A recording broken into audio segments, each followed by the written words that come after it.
Hello guys, good morning. पहले कल वाले लेक्चर में हमने पढ़ा था स्पीड का बेसिक क्या है, या स्पीड दी होगी आपने, डिस्टेंस टाइम वो कैलकुलेट किया था हमने, और एक दो क्वेश्चन भी किए थे उसके बेसिस पे। तो आज हम देखेंगे कि अब हमें पता है कि स्पीड को हम मीटर पर सेकंड में भी लिखते हैं, किलोमीटर पर आवर में भी लिखते हैं। तो इसको कन्वर्ट भी करना होता है, कभी कभी ज़रूरत पड़ जाती है कि मीटर पर सेकंड से किलोमीटर पर आवर में कन्वर्ट करें, या किलोमीटर पर आवर से मीटर पर सेकंड में कन्वर्ट करना होता है। तो इसका फार्मूला होता है, तो वो हम पहले कर लेते हैं। अगर स्पीड आपके पास किलोमीटर पर आवर में गिवन है, ठीक है, तो इसको अगर आपने कन्वर्ट करना है मीटर पर सेकंड में, तो आपने किससे मल्टीप्लाई करना है? किलोमीटर पर आवर में अगर स्पीड दी होगी तो आपने उसको 5/18 से मल्टीप्लाई करना है, ठीक है। किलोमीटर पर आवर से जाने की से मीटर पर सेकंड में जाने के लिए आपने 5/18 से मल्टीप्लाई करना है। और अगर स्पीड मीटर पर सेकंड में दी हुई है, आपने किलोमीटर पर आवर में जाना है, तो आपको 18/5 से इसको मल्टीप्लाई करना पड़ेगा, ठीक है। तो ये बेसिक है इनके, ये मैक्सिमम क्वेश्चंस ऐसे ही पूछते हैं कि आपको कन्वर्ट करना पड़ता है और उसके बाद ही सॉल्व करना पड़ता है। इतनी इजी भी नहीं पूछते कि आप सीधा किलोमीटर से मीटर सेकेंड में करो। वो ट्रेन्स के बेसिस पे पूछते हैं, या आपको कोई गाड़ी के बेसिस पे पूछेंगे, वो आगे हम और पढ़ेंगे। लेकिन ये बेसिक है, कहीं कहीं पूछ भी सकते हैं। अब बैंकिंग लेवल में तो अच्छे खासे क्वेश्चन पूछते हैं, अच्छे खासे लेवल के पूछते हैं। लेकिन अब क्लास 4 की बात करें तो अब इसका देखेंगे क्वेश्चन पेपर को, अगर कहीं मिले तो, नहीं तो ये बेसिक है। तो इसी के बेस पे थोड़े एक दो हम क्वेश्चन को प्रैक्टिस करते हैं, और उसके बाद फिर आगे फर्दर प्रोसीड करते हैं कि क्या है। तो सपोज करो क्वेश्चन है हमारे पास एक, convert 72 kilometre per hour into metre per second, ठीक है। तो ये स्पीड का कन्वर्जन ऑफ स्पीड है, ठीक है, कन्वर्जन ऑफ स्पीड। ये बोल रहा है कि स्पीड दी हुई है 72 किलोमीटर पर आवर, हमने इसको मीटर पर सेकंड में कन्वर्ट करना है। तो सोल्यूशन क्या हो जाएगा? अब स्पीड किलोमीटर पर आवर में दी है, तो हमने इसको किससे मल्टीप्लाई करना पड़ेगा? 5/18 से। तो ये कितना हो जाएगा? 18 4 जा 72, 18 चौके 72 होता है। तो बाकी 4 × 5 बचा, 4 × 5 कितना होता है? 20। ये मीटर पर सेकेंड आ जाएगा, ठीक है। और वैसे ही दूसरा क्वेश्चन है एक, क्वेश्चन नंबर 2 है, कन्वर्ट 25 मीटर पर सेकंड को हमने किलोमीटर पर आवर में कन्वर्ट करना। तो ये क्या हो जाता है? सॉल्यूशन 25 मीटर पर सेकंड में है, तो हमने अगर किलोमीटर पर आवर में जाना है तो 18/5 से मल्टीप्लाई करना पड़ेगा, ठीक है। तो 5 सा मीन्स 18/5 से कितना होता है? 90 किलोमीटर पर आवर। तो ये इसी के बेसिस पे थोड़े क्वेश्चन आपने प्रैक्टिस करने हैं, तो इसके बाद आगे हम प्रोसीड करते हैं। एक है, अब आ जाता है रिलेटिव स्पीड का, रिलेटिव स्पीड, ठीक है। मीन्स अगर कोई दो बॉडीज़ या दो ट्रेन हैं, कोई दो बंदे चल रहे हैं, अपोजिट में चल रहे हैं, या फिर एक साथ में चल रहे हैं, मीन्स एक ही डायरेक्शन में या अपोजिट डायरेक्शन में चल रहे हैं, तो उसमें वो स्पीड, उस स्पीड को रिलेटिव स्पीड कहते हैं।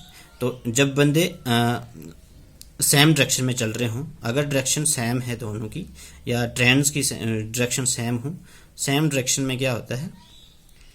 स्पीड को हम माइनस कर लेते हैं, ठीक है। वो उसमें देखना है कि ग्रेटर स्पीड किसकी है और लेस स्पीड किसकी है, तो वो डिफरेंस लेना पड़ता है हमें, स्पीड में डिफरेंस करना पड़ता है, ठीक है। और अगर डायरेक्शन अपोजिट हो, अपोजिट डायरेक्शन, तो हमें सम करना पड़ता है, मीन स्पीड को सम करना पड़ता है। तो उस हिसाब से उनकी स्पीड एक दूसरे के रिलेटेड जो है वो चेंज होगी। मीन्स अगर सेम डायरेक्शन में चल रहे हैं तो स्पीड कैसे चेंज होगी? जितनी उनके डिफरेंस है, किसका? स्पीड का डिफरेंस आ रहा है, और अपोजिट डायरेक्शन में उनकी स्पीड कैसे चेंज होगी? मीन्स सम करके उनकी स्पीड का सम जो है। और नेक्स्ट आता है हमारे पास एवरेज स्पीड। एवरेज स्पीड क्या होता है कि सपोज करो कोई बंदा 5 किलोमीटर किसी दूसरी स्पीड से चलता है, फिर वो अपनी स्पीड बढ़ा लेता है, फिर 6 किलोमीटर और चलता है, फिर टाइम भी देखना है हमने, और उसका डिस्टेंस भी देखना है। तो वो क्या होता है?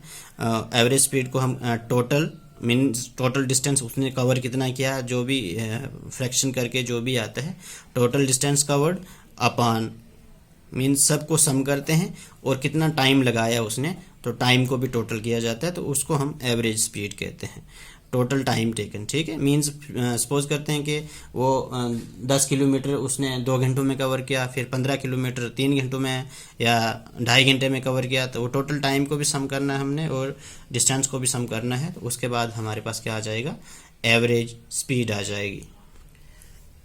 नेक्स्ट है कि अगर हमारे पास सपोज करो कि एक डिस्टेंस जो है किसी एक स्पीड से, मीन सपोज करो कि x किलोमीटर पर आवर जो स्पीड है किसी डिस्टेंस को हम कवर करने में लगाते हैं, और फिर उसी डिस्टेंस उतना ही डिस्टेंस फिर दूसरी speed means y kilometre per our से चला जाता है, तो हम एवरेज निकालना चाहें तो एवरेज कैसे निकलती है, तो एवरेज स्पीड हो जाती है हमारे पास 2xy upon x plus y. ठीक है, तो ये एवरेज स्पीड आ जाती है। इसके बेसिस पे एक क्वेश्चन भी करेंगे हम। क्वेश्चन है, एक बंदा क्या करता है, एक डिस्टेंस को कवर करता है जिसकी स्पीड गिवन है 35 किलोमीटर, और फिर वापस आ जाता है लेकिन स्पीड थोड़ी कम करके आता है 25 किलोमीटर पर आवर में। तो हमने देखना है कि उस पूरे सफ़र की जो स्पीड थी वो उसकी कितनी रही, तो जिसको हम एवरेज स्पीड कहते हैं। तो एवरेज स्पीड क्या हो जाएगा, अभी हमने देखा कि डिस्टेंस तो सेम है, अब जितना एक जगह से आप दूसरी जगह जाना है वहाँ से वापस फिर उसी प्लेस पे आना है, तो डिस्टेंस तो सेम कवर होगा। तो एवरेज क्या हो जाएगी हमारी 2xy upon x plus y, means 2 first speed क्या है 35 है एंड सेकंड स्पीड क्या है 25 है अपॉन 35 प्लस 25। तो ये कितना हो गया 2 multiply by 35 multiply by 25 upon ये कितना होता है 5 और 5 10, 3 2 5 और 1 6, 60 हो गया। ठीक है, तो यहाँ से थोड़ी कर लेते हैं इसको क्रॉसिंग, मीन्स ये 70 हो गया मल्टीप्लाई बाई 25 अपॉन 60, ये कैंसिल हो जाता है।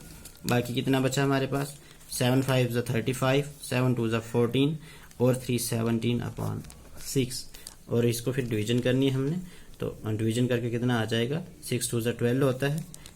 बाकी कितना बचा 5 बचा 55, 9 ज़ा 54 होता है, 1 बचता है, तो मीन्स 10 हो गया, 10 1 6 1 ज़ा 6 और फिर 6, मीन्स ये अप्रॉक्सीमेट ये स्पीड आ जाती है उसकी एवरेज वाली। ठीक है, थोड़ा कैलकुलेशन में आपने ध्यान रखना है, तो बाकी इजी है, वैसे कोई दिक्कत की बात ही नहीं होनी चाहिए इसमें। तो आज का इतना ही, थैंक यू।